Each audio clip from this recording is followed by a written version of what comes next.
नमस्ते. नमस्ते सर्वांना. आज आपण सर्व कुठे चाललो फिरायला? गुरुजींकडे चाललो. म्हणजे आपल्याला ते भटजी काका पाहिजे ना, त्यांच्याकडे जातोय. म्हणजे आपण आता लग्नाची तारीख ठरवली, तर आता लग्न लावायला पाहिजे ना, त्यांच्यासाठी त्यांना आपण ठरवायचं आहे. आता त्यांना हे पण विचारायचं की लग्नाला काय काय म्हणजे काय काय साहित्य लागणार आहे. मग आपल्या ते अगोदर पूजा असते त्याला काय म्हणतो आपण? त्यांची गणेश पूजन आणि मेन त्यांची दक्षिणा वगैरे ती विचारायची असते ना. किंवा सामान काय काय लागणार आहे. मुलीची गणेश पूजन कुठे होणार, मुलाची गणेश पूजन कशी होणार, कुठे होणार, कधी करणार, तुम्ही करणार का, कशी करायची असते, म्हणजे सर्व आपण विचारून घेणार त्यांना, है ना. आणि हे लग्नाच्या प्रोसेसमध्ये हा एक पार्ट असतो, बरोबर ना. जसं आपण हॉल आपण बुक करतो, जसं आपण कॅटरर्स बुक करतो, जसं आपण फोटोग्राफर मेकअप आर्टिस्ट बुक करतो, तसं भटजी पण पाहिजे. ह्याच्यातले एक पण जण कोण नसतात ना, मग ते लग्न सक्सेसफुल होत नाही कधी, बरोबर नाही. तर आता आम्ही चाललो आहे भटजींना, गुरुजींना किंवा ब्राह्मण काही म्हणू शकता त्यांना भेटायला. तुम्ही पण चला आमच्यासोबत. लाईट्स एक लाईट राहू दे ना. मास्क घ्या, मास्क.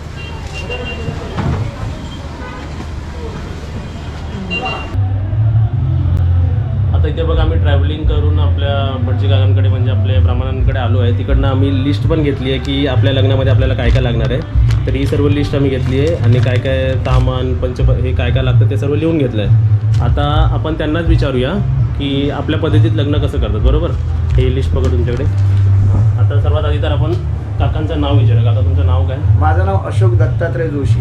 आता आमचा जिल्हा रत्नागिरी ना, तर तिकडे कशा प्रकारे लग्न लावतात? रत्नागिरी जिल्ह्यामध्ये पहिलं मुलाचं पुण्यवाचन करतात. सिंधुदुर्ग जिल्ह्यामध्ये पहिलं मुलीचं पुण्यवाचन करतात. पुण्यवाचन म्हणजे गणेश पूजन, कलश पूजन, नवग्रह पूजा.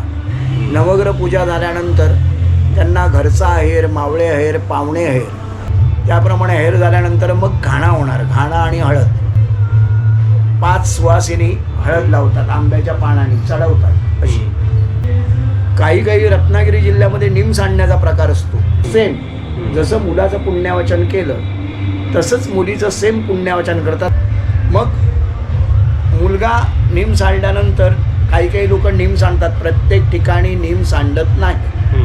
रत्नागिरी जिल्ह्यामध्ये बहुजो 70% लोक नाहीच करत. आपल्यामध्ये करतात, 30% लोक करतात. सिंधुदुर्ग जिल्ह्यामध्ये 100% करतात. त्यानंतर निम सांडल्यानंतर मुलगा जानोसाला बसतो. मुलीचे आईवडील रुखवत घेऊन येतात. रुखवत म्हणजे मिठाई, मुलाचा सूट, त्याला गोड भरवायला मिठाई आणि मुलाचा सूट घेऊन येतात. मुलाचे पाय धुतात मुलीचे आईवडील. सूट म्हणजे आपण ते रिसेप्शनला घालतो तो सूट. त्या कन्यादान दिल्यानंतर मग गुरुजी शपथ देतात त्यांना की धर्मेच अर्थेच कामेच नातीचरामी नातीचरामी नातीचरामी. म्हणजे धर्म, काम, अर्थ ह्यामध्ये माझी बायको माझी सहचारिणी असेल, तिची परवानगी घेतल्याशिवाय मी काहीही करणार नाही, असं मुलाचे वडील मुलगा मुलीच्या आईवडिलांना वचन देतो. धर्मेचे म्हणजे माझ्या घरी काय पूजा अर्चा करायची असेल. अर्थेचे म्हणजे माझ्या घरी काय मला काय नवीन उद्योगधंदा करायचा असेल, नवीन बिझनेस करायचा असेल. आणि कामेचे म्हणजे मला कुठे फिरायला जायचं असेल, शॉपिंग मॉलला जायचं असेल, पिक्चरला जायचं असेल, व्यस्त जायचं असेल, तरी मी तिची परवानगी घेतल्याशिवाय ते काही करणार नाही, असं वचन देतो तो आईवडिलांना. त्यानंतर मग होम करतात. होम म्हणजे अग्नी पेटवतात. मुलाची बहीण अग्नी पेटवते, तिला मुलाकडून मान दिला जातो. अग्नी पेटवल्यानंतर होम झाल्यानंतर मग कान चिवळणी, असं एकंदरीत विधी आहे. बापरे. ते गृहप्रवेश आहे ना, तो किती वाजताचा आहे आपला? संध्याकाळी आपण 4:20 नंतर कधीही करू शकतो. अजून काय तुम्हाला विचारायचं डाऊट्स? कारण त्यांनी पूर्ण एक्सप्लेन करून टाकलं, सर्व डिटेल पूर्ण सांगितलं. मग ते लाह्या वगैरे सगळं दिले ना. ती लिस्ट दाखव, लिस्ट. लाह्या कारण ते आता आम्ही काकांकडे आलो होतो. काकांचं नाव तर तुम्ही ऐकलंच असेल आणि हे सर्व काकांनी आम्हाला लिस्ट दिली आहे बघा. म्हणजे अशी मी तुम्हाला काय दाखवलं की अशी सर्व प्रोसिजर असतात लग्नांमध्ये. आणि त्यांनी एकदम डिटेलमध्ये आणि एकदम प्रॉपरली सर्व आम्हाला एक्सप्लेन केलं. तुम्हाला पण सर्व समजलंच असेल आणि सर्व एक्सप्लेन केल्याबद्दल थँक्यू.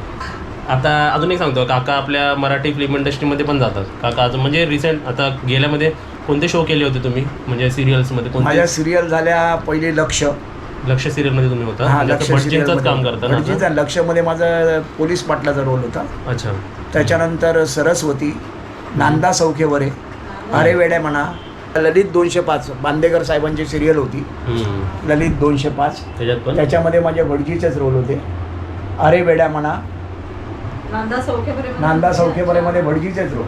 आणि अजून एक सांगायचं मला सर्वांना की ताईचं लग्न पण ह्या काकांनीच केलं होतं 3 वर्ष अगोदर. ते दादर आपलं सूर्यवंश हॉलमध्ये ह्यांनीच केलं होतं. त्याच्यामध्ये लाह्या जरा लिहिला लाह्या. आणि आपले ते वधूवर आणि ह्याला हार घालतात ते कुठे मिळतात बोलले? माटुंगा. माटुंगा माटुंगा मला माहिती आहे ते. East west. Matunga east. Matunga ईस्टला सगळे टेम्पल आहे. सर्वात हार सुंदर महाराष्ट्रामध्ये माटुंगा. माटुंगा ईस्टला. बेस्ट एकदम. आणि लग्नाचे सर्व साहित्य आपल्या दादर आणि दादर, भुलेश्वर. दादर. आणि भुलेश्वर दादर, भुलेश्वर, लालबाग. हा. एवढं सर्व मध्ये. तर अजून तुम्हाला काय डाऊट विचारायचं? नाही म्हणजे ऐकूनच बरं वाटलं. हां, कोणी सगळं आता सांगितलं. जे आम्हाला समजलं ते तुम्हाला मी शॉर्टमध्ये एक्सप्लेन करतो. 9 to 10 माझं गणेश पूजन हां. है ना. नंतर हिचं गणेश पूजन, नंतर मग 1.5 तास माझं काम आहे. त्या 1.5 तासमध्ये मॅडम मेकअप करणार आहेत आणि त्यानंतर मग लग्न आपलं, बरोबर ना. हां, आणि लग्न झाल्यावर ते मग जेवण आपल्या घरी जेव्हा आपल्या आपल्या घरी जा. आली जाऊन काय सांगितलं भटजींनी आपल्या? भटजीने आपल्याला सर्व साहित्य लिहून दिलेलं आहे. हम्म, आणि आपण म्हटलं तर आपण त्यांना पूर्ण दक्षिणा दिली ना, हम्म, सर्व हिसाब दिला तर ते सर्व सामान आणू शकतात हम्म. सर्व. पण आम्ही त्यांना विचारलं की विदाऊट आणि विथ, हा म्हणजे सामानासकट आणि सामान. तर आम्ही हो. बोललो सामानासकट नको, आम्ही सामान अरेंज करू, कारण आपण जर अरेंज करतो तर आपले थोडे पैसे वाचतात. वाचतात. आणि ते झालं. इथे आई नोट डाऊन करून घेतात ते सर्व, है ना. त्यांनी काकाने लिहून दिले ना सामान. हां, कोणाला कसं काय आणायचं आहे, कोणाला काय करायचं आहे तसं. हम्म. पिवळी साडी तुला घरातून निघताना घालायची. आता पुढचं काय काय? आता काय आपलं त्या तारखेची वाट बघायची नाही, 2-3 दिवस आधी आपलं सामान आणून ठेवायचं. का आपल्या भटजी काकांनी हळदीचं कसं सांगितलंय आपल्याला? एक हळदीचं दिवस अगोदर ना. सांगितलंय. 1 दिवस अगोदर आपला तो दिवस आहे ना, चांगला रविवार. त्यांनी टायमिंग पण आपल्याला दिलं, त्या टायमिंगच्या मध्ये आपल्याला करायचं दोघांना. हळदीचा पण टाइम देतात. पुढच्या दिवशी लग्न, ते गणेश पूजन पासून सर्व विधी सर्व त्यांनी एक्सप्लेन केलं. हॉलवर तसंच हॉलवर तसंच ना सर्व. नाही नाही असं काही नाही. दिलो चले बाहेर बाहेर बाहेर. इकडे डिस्कशन चालू आहे आणि मला तुम्हाला काहीतरी दाखवायचं आहे. आता या बर्नीमध्ये बघा लाडू दिसत आहे तुम्हाला, लाडू. आता हे लाडू काजलने टेस्ट केले. काजल चवीला कसे आहेत ते? खूप मस्त. हां, आणि काजलला पण हे जरा शॉकिंग वाटले. हे लाडू कशाने बनले काजल? आम्ही कशाने बनले बोललो तुम्हाला? सीड्स नाही. हां, आता ते कसले सीड्स होते तुम्हाला सांगतो. आपण ते सीड्स घेतले होते ना विकत, ते 5-6 भरण्या होते बघ, ते मधून आणलेले. ॲमेझॉनवरून. आम्ही तर ते कसे बनवलेस तू?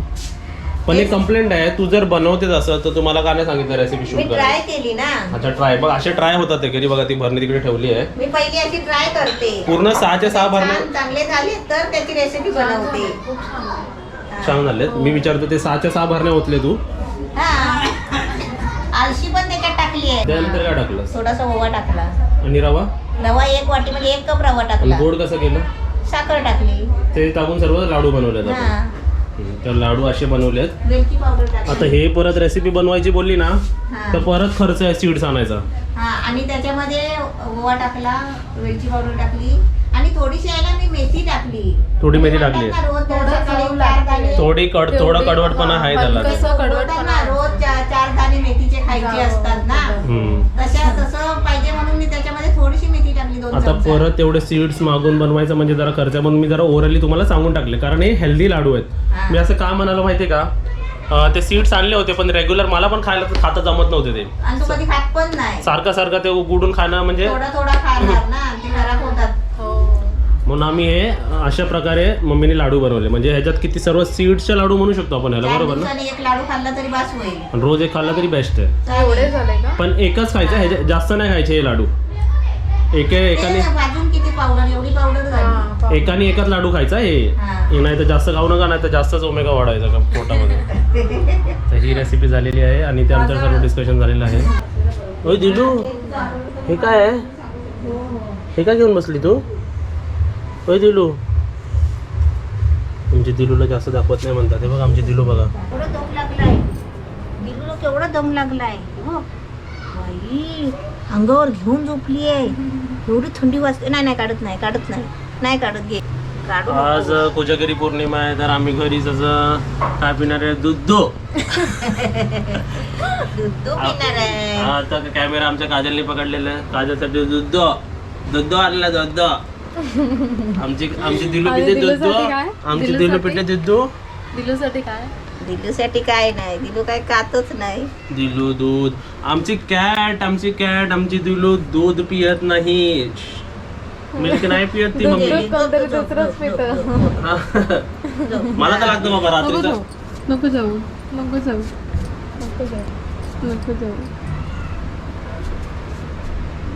बसली ती बसली.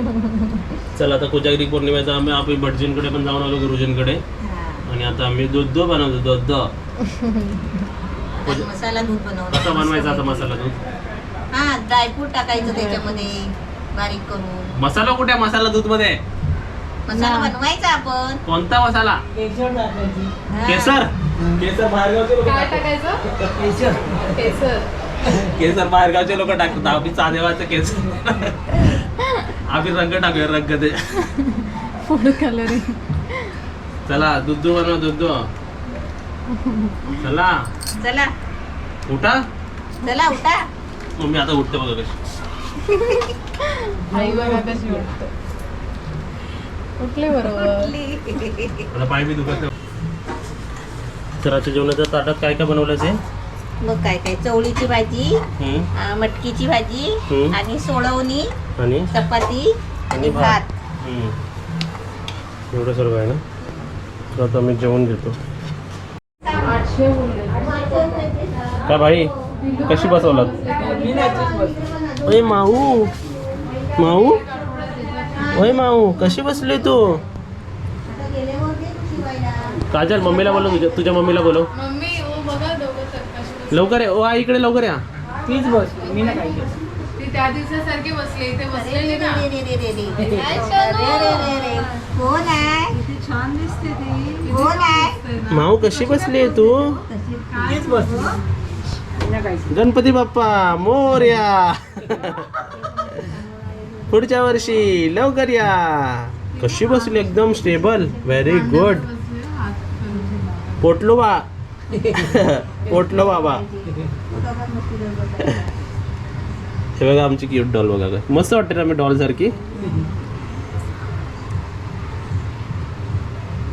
बघा म्हणून घरी प्राणी हसले पाहिजे मम्मी. मजा येते ना है ना. दिलूचे पाय पकडले. पाय पडा दिलूचे पाय पडा. ए तू कोणासारखी बसली? जेवण जास्त झालं. चला आपण बनवूया मी रेसिपी. और पडली बघा ऑडियन्स बघितली. ऑडियन्स इकडे ऑडियन्स. चला रेसिपी बनवूया. दूध बनवूया सर. चलो माऊ तुला काय देऊ खाऊ? त्या दिवशी मार्केटमध्ये तो लहान मुलगा भेटलेला. आम्ही जाणार आहे रिसेप्शनचे कपडे घ्यायला. कधी उद्या. चला आता दूध बनव. काजल दूध दो. लाईट लावलेली आहे. चला दूध बनवणारे रेसिपीचे बनवणारे या लवकर या.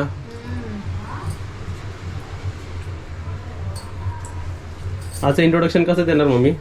आज कोजागिरी पौर्णिमा आहे ना. हा मग काय बनवणार आहे? दूध काय? दूध मसाला दूध. आज आपण कोजागिरी बाहेर अनाज करायचं कसं माहितीये. चला सर्वांनी कोजागिरी पौर्णिमाचा दूध पियायला या. कोण बोलेल? कोण बोलतो? छोटी मुलं बोलतात. हा तर माझं चालू कर. चालू केलं चालू तुझं. नमस्ते. आज मी कोजागिरीसाठी आहे ना स्पेशल दूध बनवते. असे मी म्हणजे दरवर्षी बनवते पण आज आहे ना मी आज काजलसाठी स्पेशल बनवते दूध. आज आम्ही जोरात सेलिब्रेट करणार आहे मस्त. आता त्याच्यासाठी मी ड्रायफ्रूट आहे ना 2च प्रकारचं घेतलेलं आहे. काजू आणि बदाम हे चांगले त्याची कतरण करून घेतले एकदम बारीक. साखर घेतली पाव वाटी. वेलची पावडर घेतली अर्धा चमचा आणि आपलं केशर दूध. ओके. दुधामध्ये केशर टाकले. आता हे आपण आहे ना पहिलं दूध उकळायला आलेलं आहे, चांगलं उकळलंय दूध. हे बघ, वरती मलाई आली आहे चांगली आणि आटलंय पण. आता याच्यामध्ये आपल्याला हे ड्रायफ्रूट टाकायचे. ओके. इकडे दिल इकडे आहे आणि आमचे काका आणि आई बाहेर डिस्कशन चालतात. हा, आता याच्यामध्ये साखर टाकते. साखर आपण पाव कप असं नाही, आपल्याला गोड पाहिजे तेवढी साखर टाकायची. आणि आपण हे केसर टाकलं का ह्याच्यात? हा, त्या दुधामध्ये केसर टाकले. खरोखरचं केसर ना? हा, खरोखरचा केसर नो टाकलाय. फूड कलरिंग, ओरिजिनल केसर. हा, प्रूफ आहे आमच्याकडे. हे बघा, हे बघा. केसर टाकलेलं आहे. हळदीचं पाणी. आपण टाकत का नाही बघ, प्रत्येकाकडे असतं नसतं आहे ना, म्हणून आम्ही कधी दाखवत नाही बरोबर आहे. टाकताना. असं वाटायला नको माणसाला की त्या केसरमुळेच ती रेसिपी एवढी चांगली वाटते का. असं तर आम्ही एवढे 5 वर्ष बनवलं, आम्ही रेअरली कधी केसर टाकलेत. हा, पण असे रेसिपी छान दाखवले होतात. नाही कधी. हा, रेसिपी छान पण होतात. रेसिपी छान बनते, दूध पण आपलं छान बनेल. आता मी इथे समोर आहे म्हणून गॅस फुल केलाय. जरा ते ड्रायफ्रूट आहे ना चांगलं शिजायला द्यायचं. आता त्या कोजागिरी पौर्णिमेला आपण दूध असं सेंटरला ठेवतो आणि त्याच्यात आपण चंद्र बघतो ना. हा, पण आता इथे कसं ठेवण्यासारखं नाही आहे बाहेर. आपले कसे वरती रूम वाढलेले आहेत ना, आपण त्याच्यामुळे वरच्या रूम मध्ये जाऊया ना. नाही. बघूया, दिसला तर बघूया. वेलची पावडर आणि हे केसरवालं दूध. म्हणजे ते दूध घेतलं त्यात केसर मिक्स केलं ते कलरफुल झालं ना. हा, त्याचाच कलर आलाय. केसर नसेल तर हळद टाकू. हा, हळद टाकू शकतो. हो, हळदीची पण आम्ही पेस्ट. आता त्यांनी एवढे 5 वर्ष आम्ही तेच करत आलो, दाखवत नव्हतो आपण. ना तर वाटतं काय माहिती समोरच्या माणसाला, हे दूध बनवायला केसरच पाहिजे असतो असं. तर झालं ना आता हे झालं. जरा 2 मिनिटं चांगलं जरा ड्रायफ्रूट टाकलंय ना. उकळी आली की झालं ना. हा, अशी झाली आपली दूध आटलंय कोजागिरीचं चांगलं. हे नॉर्मल घट्ट दूध. झालंय बघ दूध आहे ना. आणि प्रत्येकाने असं झोपायच्या अगोदर दूध 1 ग्लास पियावं. हेल्थसाठी खूप चांगलं असतं. रोज. नंतर मग वयस्कर झाल्यावर, नंतर वय वाढल्यावर किंवा मुलींना जेवढी मला नॉलेज आहे, एका मुलीला मग मी 2 सांगतो कंडिशन सांगतो, तुम्ही पण ऐका. वयाच्या 30 वर्षी 30 तुम्हाला लागलं ना, 30 वर्ष मुलींना किंवा प्रेग्नेन्सी नंतर. आता प्रेग्नेन्सी तुम्ही समजा 20 मध्ये येऊ दे, 22 मध्ये येऊ दे, किंवा 24 मध्ये येऊ दे, किंवा 25 मध्ये येऊ दे, किंवा 30च्या नंतर येऊ दे. पहिली कंडिशन आहे प्रेग्नेन्सी झाली ना आणि 30 वर्ष, ह्या दोन्ही गोष्टींच्या नंतर मुलींनी आणि बायकांनी किंवा लेडीजनी वुमेन्सनी कॅल्शियम इंटेक चालू केलं पाहिजे डॉक्टराच्या सल्ल्याने. डॉक्टरांना विचारायचं, डॉक्टरांना सांगायचं की मला कॅल्शियमच्या गोळ्या चालू ठेवा, मला कॅल्शियमच्या गोळ्या द्या. अशा म्हणजे ऑन अँड ऑफ चालू ठेवले ना कॅल्शियमच्या गोळ्या, मग मी पुढे जाऊन ना लेडीज लोकांना जास्त होतं ते गुडघ्यांचा प्रॉब्लेम होतो, नीजचे प्रॉब्लेम ते कमी होतात जर तुम्ही हा स्टेप घेतलात तर. आता समजा कोणाला आमच्या रिलेशनमध्ये जर कोणाला प्रेग्नन्सी झाली, त्या लेडीला किंवा त्या महिलाला मी म्हणणार की आता तू डॉक्टरांचा सल्ला घ्या आणि डॉक्टरांनाच विचार की कोणता कॅल्शियम तुम्हाला खायचा आहे, पण विचारून खायला सुरुवात करा. किंवा समजा काजल 30+ झाली तर मी काजलला ते कॅल्शियमच्या गोळ्या चालू करणार आहे मम्मी, म्हणजे ते फ्युचरमध्ये प्रॉब्लेम्स नको होते. कारण काय होतं माहिती आहे, महिलांमध्ये ना मम्मी ते कमी होत जातं. बोन डेन्सिटी खूप कमी असते, कमी होत पण जाते ते काही प्रॉब्लेम्स काही कारणांमुळे. तर हे टिप मी तुम्हाला सर्वांना देतोय. दुधावर आहे ना वरती मलाई नाही येऊ द्यायची, का ढवळत राहायचं. मग आपल्याला त्याच्यामध्ये चंद्र बघायचा आहे ना. हां हां हां, नाही तर मलामध्ये दिसायचं चंद्र वरती येऊन जायचा, सूर्य यायचा दुसऱ्या दिवसात तरी शोधत राहिली तिकडे चंद्र. मस्त झालेलं आहे. ओके, घट्ट झालं ना. येस, आटलं ते आता. चला. आमची दुधू पिणारी दुधू पियतच नाही. इथे बघा आपलं दूध रेडी आहे. आता काकांनी कॅमेरा पकडलाय, जरा घेतो आणि परत काकांना देतो हातात. हे बघा दूध तिकडे रेडी आहे. आता चला इकडनं घेऊया आपण, असं घ्यायचं आणि आपल्याला ग्लासमध्ये ओतायचं. असं 3 ग्लास मी भरून घेतो. आता याच्याने होतो डायरेक्ट भाई चमचा काढ है ना.